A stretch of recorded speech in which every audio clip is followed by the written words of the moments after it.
kind of needed a secret weapon, as I called it. And Alex was that secret weapon. This is A New Angle, and I'm your host, Justin Angle, marketing professor at the University of Montana. This podcast is my chance to speak with cool people doing awesome things in and around the great state of Montana. We are proudly underwritten by First Security Bank and Blackfoot Communications. Hey folks, welcome back and thanks for tuning in this week. If you like what you've been hearing here at the podcast, please take a moment, leave us a review on Apple Podcasts. It really helps out. It helps others find the show, and we need that. Thanks very much. Okay, this week is a guest I am really excited about, Mark Synnott. Mark is a legendary big wall climber, journalist, and writer. He's done big wall expeditions around the globe, and his writing has appeared in Outside Magazine, National Geographic, Men's Journal, New York Magazine, and many other outlets. He's also a North Face global athlete, and in that capacity, he has had the chance to climb with, work with, and write about Alex Honnold. Today is the official release date of Mark's first book, The Impossible Climb, Alex Honnold, El Capitan, and the Climbing Life. It's an incredible documentation of Mark's personal journey with climbing, how that journey connected him with Alex, and the story of Alex's unbelievable free solo of El Cap. I'm sure many of you in this community have seen the amazing film Free Solo. Well, Mark's book tells that story and much, much more from a particularly authentic and real vantage point. It's a great, great read. I got connected to Mark through our mutual friend and friend of the pod, Tyler Hamilton. Mark and Tyler are childhood friends. Mark and I share New Hampshire as our native home state, and Mark still lives there with his family. It was great to make this connection. Check out Mark's book and check out our conversation right now. Okay, so we're here today with Mark Synnott. Mark, thanks for coming on the podcast. Hey, thanks for having me, Justin. So, Mark, you're kind of a transitive friend of the podcast in that one of my friends and early guest, Tyler Hamilton, is a childhood friend of yours, and he put us in touch, and you have this amazing book coming out that we're going to talk about, but I just sort of am thinking, gosh, what a dangerous combination you and Tyler Hamilton would be running around the mountains of New Hampshire as kids. Well, especially in the 1980s, when, which was such an awesome time to grow up, because back then, all the parents, pretty much without exception, they were all the complete opposite of whatever a helicopter parent is. Okay. And so we did pretty much whatever we wanted, and no one cared, and it was awesome. We just ran wild. Any stories you can recollect that are safe to tell? Well, there's one story in particular about Tyler. We were all part of the Wildcat ski team, right, in Mount Washington Valley, New Hampshire, which is how we all know each other. And we used to have these classic potluck dinners, I think typically towards the end of the season. And basically the parents would be in the lodge getting sloshed, and the kids, we would all grab cafeteria trays. Oh yeah. And we would hike up the mountain. And so it started out with cafeteria trays, and then we started graduating, and people started getting seriously into sleds that they could go, and try to break, the sound barrier and stuff like that. And we would hike way up the mountain and full kamikaze, pitch black, going down black diamond trails. No headlamps, just sending no it. Headlamps, just full death patrol. And Tyler, I remember it was a race, of course. Yeah. And I remember Tyler was in the lead and looked like he had it, and then just shot off the trail. And as I recall, he hit some kind of snowmaking equipment, jagged metal pipes sticking out of the ground at high speed. And, he was pretty scrappy back then, just like he is now. And somehow, I think he was banged up a bit, but he lived. And that was a bit of a miracle, actually, considering how fast he was going. Yeah, so many of those things that, like you said, sort of the anti-helicopter parenting era, so many of those things seem on retrospect like they were hugely dangerous, and maybe they were, but, we all survived and we're probably better for it. I think so. And the thing that's weird about it is that I might actually be a helicopter parent. Yeah. I hate to admit that, but I'm not real bad, but I am a little bit like that, to the point where my wife finds it a little annoying. I guess, because of all the dicey things that I've done in my life, Sure. I think I'm overly tuned in to danger, and I see it everywhere, and I'm totally fine with it in terms of my own exposure. Like, I'm totally okay with it. But when my kids are exposed to it, it makes me really uncomfortable. And Yeah. so the whole situation that we had back in the 80s, like, there's no way, like, that wouldn't work for me now, letting the kids just go absolutely feral like we did. Well, I definitely want to get to your kind of relationship with risk and how that's changed, and maybe talking about your relationship with your children is a good way to do that. Before we do, I just kind of want to educate the listener a little bit on your background. I mean, I followed your career as a climber, as a pioneer of big wall climbing, for quite some time, mostly just as a, New Hampshire athlete. Me being a New Hampshire native, I was always kind of drawn to your story. And maybe just talk a little bit about, what attracted you to climbing and what pushed you to want to be one of the guys climbing at the tip of the spear, putting up big walls all around the world. I guess the way that this started, Justin, is with my dad taking the family to Cathedral Ledge in North Conway, right, to watch the climbers. And I guess what I'd say is that we went to the cliff far more than was normal for a young family, considering none of us climbed, like countless times. It was one of our main hobbies, or my dad's hobby, was to go and watch climbers. And he wasn't a climber. He just liked watching? Was never a climber. I don't think he ever climbed a pitch in his life, but he brought me there. And that was just a bad idea on his part, unless you wanted your kid to get into rock climbing, because my hero was Evel Knievel. And the reason why my hero was Evel Knievel was because when I was, whatever age it was, my dad got me the plastic Evel Knievel on the stunt bike, where you'd wind it up and then he'd zoom off, and I would build, jumps and all that kind of stuff. I wrote about this in the book. Yeah. And so my dad exposed me to rock climbing, and at a certain point, I just thought, okay, cool, like, let's do this. The problem was that, I had no idea what I was doing. Sure. And talk about your kids doing super dicey stuff. Yeah, some of the stories you tell in the book about you and your buddy up on, I think it's Cathedral or Whiteface, in your tennis shoes and no ropes and just going for it. We did do that, but we had a rope that we got out of the tool shed that was kind of like a glorified clothesline. And with that rope and no gear and no clue whatsoever, we climbed within 50 feet of the top of Cathedral Ledge, which is just messed up. Yeah. But we were obviously trying hard and we wanted to get it done. I can't even imagine nowadays if I was up at the cliff and I saw two kids doing that. But I've been over some of the terrain that we covered, because I know where we went. And I would say that we were doing 5'8", straight up, like 5'8" rock climbing with Converse Chuck Taylors and a clothesline tied around our waist with no gear. We didn't even know. And then, kind of my classic story that I tell a lot is when we were up there and we traversed out on this ledge out onto the main face, and then we ran into two actual climbers. And we had this moment of mutual disbelief as the two parties took each other in, and we saw what a real climber looked like and all the, fancy gadgets that he had and the snap links and the fancy rope. We were like, whoa. And so, the reason why I tell that story is because that's where it all started for me. And, everything that I did, I can trace back basically to that climb.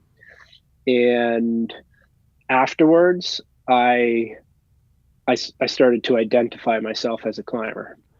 And I was 15 years old, I think. And, like a lot of youth, like I was a little like squirrely in the head, and I was trying to figure things out, and I kind of needed something to hang my hat on. And honestly, I was getting in a fair amount of trouble. Mm-hmm. I took the mischief to kind of like a whole new level. Stories like my kids don't even know, but let's just say that I got in a significant amount of trouble with the law. We could leave it at that. And I needed something, to kind of provide some orientation and purpose to my existence. And when I found climbing, that was it. And everybody always asks me, like, why? Like, what is it about it? And I just was talking to someone about this the other day, and I guess I would say, I don't know if I can explain it. And I do a lot of reading, and I've been studying this thing. I've been immersed in the climbing world, for most of my life now. I don't know if anybody has ever done a good job of answering why exactly, and what is it that, compels us and drives us. But one thing that I do know is that when I was a youth, I had like what I would describe as a little rat inside my head that was running around on this wheel, and I couldn't get the rat to stop doing its thing. And the very first time that I climbed, so this climb that I'm telling you about, yeah, I just remember this feeling of peace when I was on the rock. It's maybe the best way of describing it, because I was so focused on making sure I didn't fall off the cliff and kill myself that everything else, all the the crazy noise that was always inside my head, it just absolutely stopped. And I think that I didn't realize it, and I didn't put two and two together and go, oh wow, I'm climbing, I'm like clinging to a cliff, and like all that crazy noise just turned off. But I think that's a big part of what drew me into it so much, is that it allowed me to just be in the moment. And it was really hard for me to find that place otherwise, as like a 15-year-old kid, as a teenager. I just didn't have the maturity, to go there mentally. But climbing took me there. And then as I got deeper and deeper into it, and I started doing bigger and more crazy climbs, like I went to Baffin Island, and I did a big wall where we spent 39 days on the cliff. And one of the things I took away from that climb was that I went to that place where I was just in the moment for 39 days. Yeah. And it was absolutely awesome. And when I came back, I felt kind of like a new person. And I immersed myself so deeply in, like what you might call the now, that when I got home, I found that I was able to be in that place even when I wasn't climbing anymore. Okay. And that was an awesome thing for me. And so, yeah, I mean, that's one thing that, I haven't done an expedition on that scale, but one of the things I struggle with is, you go into the mountains or do one of these sorts of things, and you're in that moment, and then you come back, and I guess it's a little different as a little bit older adult, but yeah, it's hard to kind of, one, you have some focus, but to me, I find it hard to like, re-entry can be hard, if that makes sense. Have you ever experienced Absolutely. that? Yeah. Okay. Yeah, absolutely. But I remember on that, that trip in particular, I came back, and sort of the intensity of the experience, because it was so intense, because it was like living on the side of a cliff for 39 days. Yeah. It took a long time for it to dissipate. And I distinctly remember being home, like sitting basically in the same room that I'm sitting in now, because I live in a house where I grew up. I bought it from my parents. And I remember sitting, at my desk and looking out the window and feeling like I was still on the wall. It's hard to describe, but it took a while, for it to dissipate. And I think that's a big part of why I just decided, that my quest in life was going to be to try to climb as many of these walls as I possibly could, because, I found something up there that I couldn't find in, sort of the normal day to day. For sure. And so along with that, you're so skilled at capturing those stories, whether it's a story about your own climbing experience or the stories you've written about others' climbing experiences. Can you talk a little bit about how you got into your writing and documenting these expeditions? Yeah, so I was a philosophy major in college. At Middlebury, right? Yeah, I went to Middlebury College in Vermont, and you do a lot of writing in philosophy. Basically, you read books, and you write papers, I think is the essence of it. It's that's part of the reason why I chose it. And we'd get our reading list, and then you would get your paper topics. And without exception, there was always one at the bottom that always said choose your own topic. And I always went for choose your own topic because it was a lot easier to pull that one off when you hadn't done all of the reading. And a lot of the reading was super dense. That's a pro tip for any students that are listening here. Yeah, sorry people, but, no, it's good. But that's what I did. I'm not saying I set a great example for people, but I was pretty imaginative, I guess I would say, and good at making shit up. And I loved the sort of creative challenge of having to, write something good enough that I could get a decent grade from my teacher, even though I hadn't done the reading and I wasn't necessarily writing. I knew what the broad topics were, and then I would just explore them, Sure. myself. Like, this is what I think about it. If I'm sitting up on the side of a mountain and I'm thinking about existentialism or whatever it is, here are my thoughts. And I think that's, where I, kind of had my roots as a writer. And so then at the end of college, I was just planning to head off and go on like this climbing quest and move to Yosemite. And my dad insisted that I go to the career counseling office because he had actually asked me what I was going to do for a career. And I told him that I wasn't going to have one. And I meant that because I actually thought that was a thing and you could just sort of not be, part, of society. I was a little bit of a weird kid, I guess you could say. Well, he made me go. And when I was at the career counseling office, I got into this database, I guess it was, and it had all these alumni that had, various occupations, and some of them had like a little star next to it, and it would say, "I'm willing to help out." Someone, like a fellow mid-grad.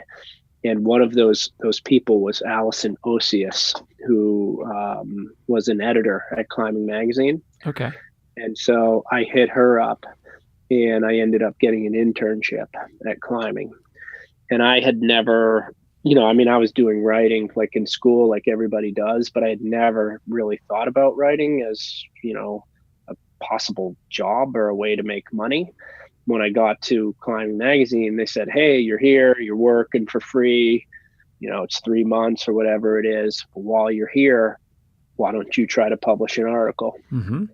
And so I did, and I got paid, whatever it was, like $50 but I got paid $50. Yeah, something. For writing something. And it kind of planted the seed. And it was really that internship that set me on, the path of being a writer. I guess, it wasn't too long after that I went and started doing some big climbs up in Baffin Island. And when I got back from one of those trips, and I was working as a carpenter in Colorado, and I was framing houses and like tract homes and little subdivisions, and like build a house and go to the next, lot and build another one just like it. And what I was doing was I would do carpentry for a month or two, and then I would jump in my Subaru and head to Yosemite and climb walls. When I got back from this big trip to Baffin Island, my dad said, "Hey, you know, this is kind of extraordinary what you've done. Maybe you should go out on a like a lecture circuit." Yeah. And so I went to the library. It was before the days of the internet. I got out the book that has the list of all the colleges, and I got addresses for student activities offices. And then I made a list of climbing gyms and outdoor stores, and I put together a one-page flyer and I sent it out. And I think I got something like 20 or 25 shows lined up all over the country, from New England to the Southeast to like the Northwest, like all over. And so I called my boss and I said, "Hey man, I'm out."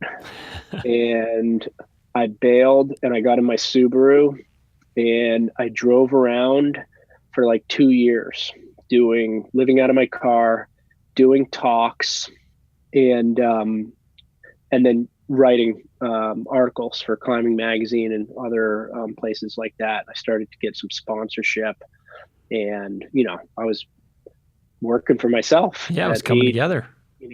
25, 26. And, you know, after having worked really hard as a carpenter, I figured out, okay, I can do one talk in an hour. I can make the same as I do in a week of doing construction. Yeah.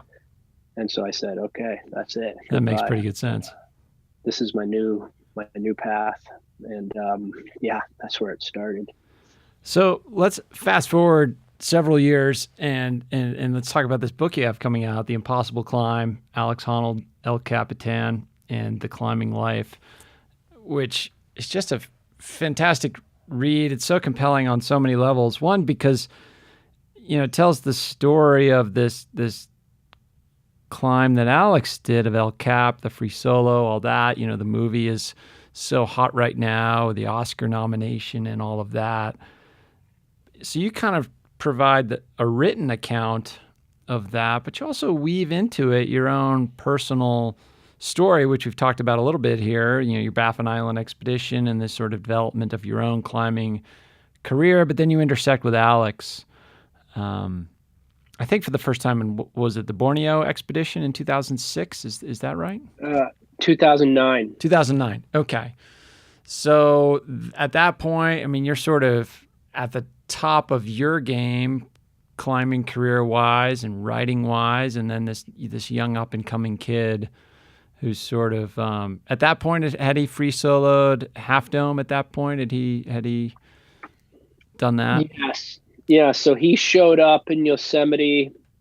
I think he had been there a little bit in like 2006, 2007. He showed up and he free soloed Astroman and the Rostrum, and that was the link up that was first done by Peter Croft, I think, in 1987. Okay. And, you know, there's this evolution that has gone on with free soloing.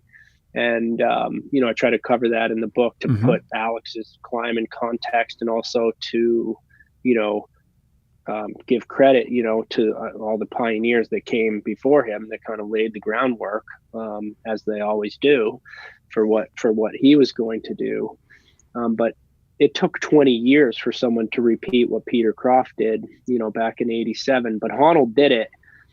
But, you know, people were kind of dumbfounded because no one knew who he was. It wasn't like he was some veteran Yosemite guy. He just showed up. He had been trained in a climbing gym in Sacramento, and all of a sudden he's doing the hardest stuff that anybody's ever done in Yosemite. And then the next year, 2008, he free soloed the Moonlight Buttress in Zion National Park. Okay. Which is like a 1,200 foot 512D finger crack, just absolutely sick. And then he followed that up by doing the northwest face of Half Dome. And so at that point, you know, what he did the season before was he kind of matched the best stuff that had ever been done in the you know, in history of free soloing. And then the next year he was like, okay, now I'm up in the ante, but I'm not just gonna like up it by one increment. I'm going to blow it totally out of the water. And when he did the Moonlight Buttress, he just happened to do it on April Fool's Day. And at first, no one, myself included, believed that it was a real thing. We all thought it was some bizarre April Fool's Day joke because it was so far beyond what everyone thought the next step would be that no one believed it. Yeah, and how does that work in the climbing? How does that work in the climbing world? I mean, because at least the story that's told in the book, it seems like Alex kind of does this stuff without a lot of fanfare, just kind of trains for it in secret, walks up, does it, and then walks away. So as far as like who the hell is this guy, how do we believe if it's real or not, like how's that sort of permeating itself through the climbing world at that moment? Like I said, at first I don't think people believed that it was a real thing. But then eventually it came out, and like someone called Alex and he said, yeah, I did do it. And, and he wasn't making it up. Sure. And, one thing about our sport is, for the most part, we take everything at face value. So all of a sudden, everybody's minds were blown. Like, who's this kid? And how is he able to free solo at a level that we weren't sure that we would ever see? And so it was right around then that, he started turning into this huge deal in the climbing world. He started getting sponsorship. And one of the things that happened was he got signed up to become part of the North Face climbing team. Mm-hmm. And I had this expedition going to Borneo in 2009. And I think it was Conrad Anker, might have been, like the athlete manager or the two of them together. But I think it was Conrad who made the ask, and he was going on this trip with me. And he said, "Hey, Mark, what do you think about us bringing Alex Honnold on this trip?" Sure. And, back then, I think I was more strict than I am now. I'd had a good run with all these trips, and I had this rule that I wouldn't go on a trip with someone unless I really knew them well. A New Angle is underwritten by First Security Bank and Blackfoot Communications, two cool companies doing awesome things all over Montana. Okay, special announcement. Coming up on March 8th is the 30th annual John Raffato Business Startup Challenge. This competition, hosted by the Blackstone Launchpad and the College of Business at the University of Montana, will feature 12 elite student teams pitching new and exciting business ideas to a panel of 50 hand-picked judges and a crowd made up of over 300 business professionals and Montana community members. Teams compete for up to $50,000 in awards while having the opportunity to network with venture capitalists, early-stage investors, investment bankers, economic developers, corporate executives, and successful entrepreneurs. Come be inspired by the new generation of Montana entrepreneurs. Tickets are $15 and available online through the John Raffato Business Startup Challenge website. We'll post a link to that website in the show notes. Check out this event. It's my favorite of the year. Hi, I'm Elizabeth Willey, Director of Marketing and Communications at the University of Montana College of Business. And you're listening to A New Angle.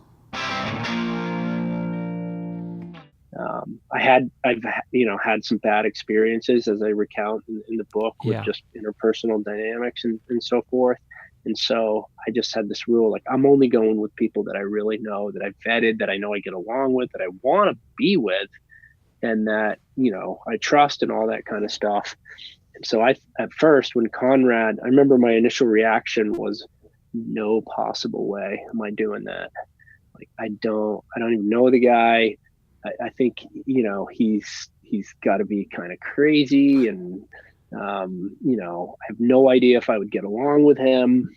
And I remember Conrad saying to me, like, well, really think about it, because, the North Face wants to get him out, on a big trip this year. And this one is the perfect fit, like, of all the trips that are going. Mm-hmm. And I kind of understand or understood that part of it too, which is still going on today. When a climber, gets signed up to the team, they want to build marketing around that person. And the way that the North Face does that is by sending us out on these trips and doing photography and video and that kind of thing. And so it was one of those things where I thought, okay, like I know what I'm supposed to do, but I'm not totally comfortable with it, but I'm being encouraged by people who, I want, to continue to support me. Yeah, exactly. So, okay, like let's do it. And yeah, so we went on this expedition, and, as I explain in the book, what I found is that, before I even did any climbing with Alex, I found that we had a bit of a kindred spirit. And I think the essence of it is that we both really enjoyed philosophical debate and, just talking about stuff and ideas and exploring things, like any topic. It's just, something that I've always, liked to do.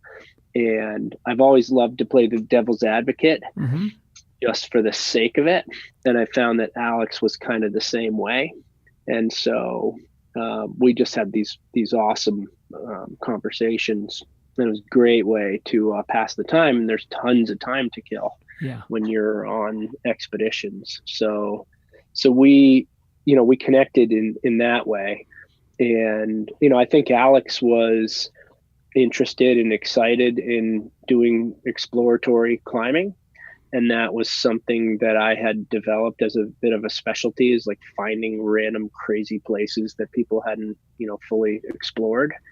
And I was at a point, you were saying I was like at the peak of my powers, but I was actually already on the downward side of the climbing arc, I think you could say. Sure. I was reluctantly, well, I think I wasn't fully admitting it to myself at that point, but I was not climbing as well as I had in the past, but I still wanted to do these big climbs and these first ascents. So I kind of needed a secret weapon, as I called it. And Alex was that secret weapon. And we really used him in that way on the climb. Like when we got to this one patch on the wall that was totally sick, like no cracks, like no protection, nothing, like overhanging. And we just handed the rope over and said, "Hey, Honnold, why don't you get up this thing?" Yeah. Which he did. So it was a bit of a symbiotic relationship, I think you could say. And we continued it. And then the next year, in the next several years, so we ended up going on 4 expeditions. And those were Alex's first 4 international climbing expeditions. And as you're kind of, like you said, I like how you put that, you were sort of past the peak of your powers, and Alex is in that moment on the rise toward his peak. And he's not only getting into these expeditions and you're sharing that and bonding over that, but you can probably at some point you get a sense for he's got his sights on something really big in the free soloing space and the LCAP objective. And you're on the inside, right? At this point, like you're one of the first folks that sort of is aware that this project is on his radar in a real way. Yeah, we talked about it on that very first trip. In fact, the first time I sat down with him, I think I asked him about it. And, it might seem awkward and weird, but Alex is a very unique person. And, the essence of it is that I would describe him as someone who is totally open. It's like, we've all met people where they're sort of like trying to affect a certain personality. They're like projecting like who they want to be. Mm-hmm.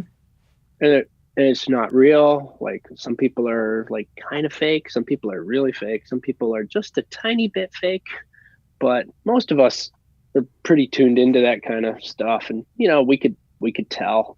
And, you meet people where they're totally real, and we all love people like that, especially if they're real and they're positive people, upbeat, that kind of thing. Absolutely. And that's kind of how Alex is. He's totally real. And you learn that as soon as you talk to him. Like, there's no layers, that he's put over himself. I don't know how he got there, or if he's always been like that. I've been working my whole life to peel layers away to get down to what I call the real Mark. Mm-hmm. I don't know how close I am, but I know with Alex, like, when you sit down and you talk to him, you're talking to the real Alex Honnold. And because he's so frank and open, and he doesn't filter. I think he does more so now, but back then he really didn't filter anything. Like, this is what I think, and I'm just going to say it. Sure. And I really appreciated that, that aspect of him. It also made me comfortable just asking him straight out, hey, you've done Half Dome, you've done Moonlight Buttress, you've soloed all these other cliffs in Yosemite. Boy, it really does seem like El Capitan is the holy grail. And actually, none of us have ever thought of it. No one really had. I mean, I think Dean Potter, maybe a little bit, but back then, I don't even know if it was on his radar either. Mm-hmm. It wasn't, no one thought about it. No one was like, oh, when is someone going to solo El Cap? It was just one of those things that was so out there that none of us considered it. But when I was sitting there with him, I thought, I wonder, like, if he has his sights set on that, or if he's thinking about it. So I just asked him, and he didn't, he didn't care. He didn't mind. And I think what he said, I mean, I recounted this in the book, but I think he said something to the effect of, yeah, I've thought about it, but it's way too scary. And, it's like, it's not in the cards. Something, right. But that's kind of a way in, right? That's a way in to say, I've thought about it. Yeah. Yeah. And so that was in 2009. And, I think what none of us realized was that he was thinking about it more than just a little bit. Right. And that he was, kind of laying it out for himself as a goal. And, so that's, kind of the main thread of the book, really, is tracing that through from when I first met Alex to, the completion of the climb. So it's 2009 to 2017, mm-hmm. and the journey that he took to get there, which is just extraordinary. And so a big theme, one of the more, I think, compelling themes of the Free Solo movie is, capturing, what Jimmy and Chai and the team went through as far as grappling with the ethics of to film or not to film, and then to film in what style, and what if he falls. And you touch on this in the book. You go through a similar process, both with the reporting for Nat Geo, and also probably in the background with this book. Can you talk about kind of your feelings about the endeavor? At this point, Alex is an important friend to you, and you're sort of watching him take on this thing with a fair bit of uncertainty, to say the least. Yeah, when it first became real, when Alex said, actually, I'm going for this. Mm-hmm. And I think that was probably like at the end of 2015, maybe the beginning of 2016. When I found that out, I didn't really know what to think. There was a part of me that thought, wow, like this seems like a really bad idea. Alex calls me Mr. Safety. Yeah. I've played his foil before. One of the topics that we would discuss, when we were on the trips was risk.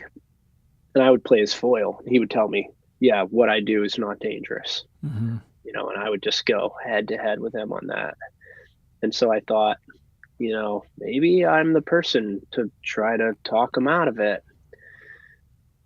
But I quickly decided, no, that's, first of all, I knew Alex well enough to realize that I wasn't going to be able to talk him out of it. I knew he'd been dreaming about it for so long. And I thought to myself, you know what? It's our own deal to decide how much risk we want to take. I think maybe this is an excessive amount of risk on Alex's part, but there's probably people in my family who have thought that I took excessive risk at certain points, but I didn't see that. I didn't think that I was. And I would never want anyone to tell me what I can and can't do in terms of risk taking. And, Alex is an adult. This is his dream. He's damn good at what he does. He's obviously incredibly conscientious about the way that he's going about this. So I'm not going to throw a monkey wrench and, try to screw this up or anything. Mm-hmm. And I'll do what I can to support him. And very quickly, I thought to myself, I want to tell this story, and I want to, help document what he's doing. And I think that was the same for Jimmy and the filmmakers. And I described this in the book. I think Jimmy felt like, well, he went through, a lot of soul searching of his own, in terms of trying to decide, do I want to be part of something like this? And I think he ultimately decided that, probably that he didn't want to be, but that Alex was going to do it regardless. Right. Alex wanted it filmed and documented, and that's a whole story in its own. But, the modern climber is different from, like the climbers back in the 80s and 90s where, everything had to be done privately, and, you couldn't say anything about what you were doing because you'd be ridiculed and all that. Now we're in the, the age of social media where it's like, okay to kind of spray a bit about what you're doing, and we're all pros and we kind of have to spray. It's part of the job. And Alex was unabashed about it. Hey, like, this is, my magnum opus, and I want it recorded, and there will be a film made about this. And, if Jimmy's not going to do it, I know for a fact there were other people who were lined up who were going to do it. Right. And I think Jimmy decided that he, might be in the best position to do it right and to do it safely and to capture it in the right way. And so, we all kind of ended up in that position where we were using that rationale to, justify the fact that we were there, documenting something where Alex, if things went wrong, could possibly die. I mean, that seems like, I'm talking to a philosopher in a way about this. Like, that seems like a very sound rationale. This is happening whether you're involved or not. And at that point, as a friend, it probably makes sense to you as far as the written documentation, Jimmy as far as the video documentation. You are the most qualified people to, one, do the work, but also are the people Alex is most comfortable with and is the most experienced with. So that seems to make good sense. Yeah, it could have been a very different equation if if it had been the other way around, and Alex was iffy about whether he wanted it documented. Yeah. And the documentarians were kind of like pushing it on him, like, oh no, we really need to be there. But it wasn't like that at all. It was the opposite of that. And Alex wanted the story told. He had to grapple with that. It ended up being, difficult to do what he did. And that's, something that I talk about in the book. One of the things that came out is that I don't think Alex fully understood this maybe before this project, but it, eventually revealed itself that he wasn't comfortable being filmed and being watched by people when he was on the edge. Yeah, the boulder problem was kind of the epitome of that, right? The boulder problem, but maybe even more so the free blast. Oh, that's the slabby section early on. Two slab sections on pitch 5 and 6, and he, that section got in his head, I guess you could say, because there's no holds and it's all just poise and balance, which is not that bad when you have a rope, because you're not worried that you're going to die. And, climbers are good at finding the poise when they need to, when you're like, as a skilled climber, that's something that you need to be able to do.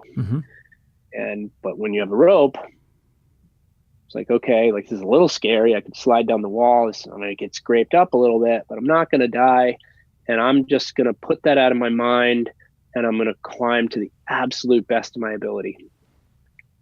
Well, to do that without a rope on a slab where there's nothing to grab onto was a monumental obstacle to Alex, achieving this climb. And I think what he discovered was that it was very hard for him to find the right state of mind when he was being observed. And so the first time that he tried the climb, which I think was in November 2016, he set off at like 4 a.m. or 4:30 or something. He was climbing by headlamp, and we thought, this is it, like, he's doing it. And he got up to that spot, and there was a cameraman hanging on a rope there, and Alex wasn't feeling good, and he wasn't in the zone. And what he told me afterwards was that if there hadn't been a cameraman there, that and if he didn't have the awareness that there were a lot of other people that were watching and had certain expectations of him, that he probably would have climbed down a bit and found a good ledge and gotten his shit together and then gone back up and gotten it done. Right. And he told me that he had been in that position before on some of his climbs where he had to pull it together. But he said, knowing that he was being watched and that it was all being recorded was just too much. And it put him in a mental headspace that he didn't like. And so he bailed out. And, that ended up being, one of the biggest challenges of the whole thing for him. And then also, for the filmmaking team. Right. How to film without influencing his decision making, his attitude, on any of that, right? How to sort of be invisible, but also get the shots. Yeah. And they were communicating about it. And Alex, Alex said, hey, like, I'm comfortable here, here, here, and here. It's basically like the whole route. And here are the places where I'm not comfortable. And so they came up with this compromise where they set up cameras that were remotely operated, and there was no one there. And in the film, you can see where those spots are. So they found a way to do it. And you know what? That's what Alex wanted. He he wanted it, to be documented. Mm-hmm. And you know what? He's stoked. I've talked to him recently, and he was talking about going to the IMAX and watching the film. Like I think he told me he's seen it like 5 or 6 times. Oh wow! And he's into it. That's great. Like, and it's an awesome thing, and he'll never do it again, I don't think. And who knows if anyone will? Hopefully not. But it's documented every which way for posterity. And that's kind of an awesome thing. Yeah. And, you are a big part of that. And this book that you have coming out, The Impossible Climb, is just such an incredible documentation, not only of that climb, but your relationship with Alex and the journey that sort of brought you two together. It's super compelling read. And I encourage everybody to check it out, particularly if you're fans of climbing. But if you watched Free Solo and enjoyed that, there's so much in the book that just takes that story and goes even so much deeper. Mark, I am incredibly thankful for your generosity of time. We're catching you on our Friday evening, and I want to be sensitive to your time and let you get back to your family. Do you head out on book tour soon? I know the book's coming out March 5th, which is the day we'll release this podcast. What sorts of things are you gearing up for to prepare for release? Well, I do have a book tour, and I'm going to be in a bunch of different places. I start in Boston, then I go, I think, to Portland, Oregon, then to Boulder, Colorado. Then I'm doing a couple different bookstores in San Francisco. Then I think I go from there to Dayton, Ohio. And then I'm going to DC to National Geographic. And Providence, Rhode Island, and Burlington, Vermont. So I'm going to be busy. I guess I will admit that this is not my favorite part of the whole process. I'm sure. The promotion, of the work. I mean, I love going out. I do tons of speaking, and I love, connecting with people.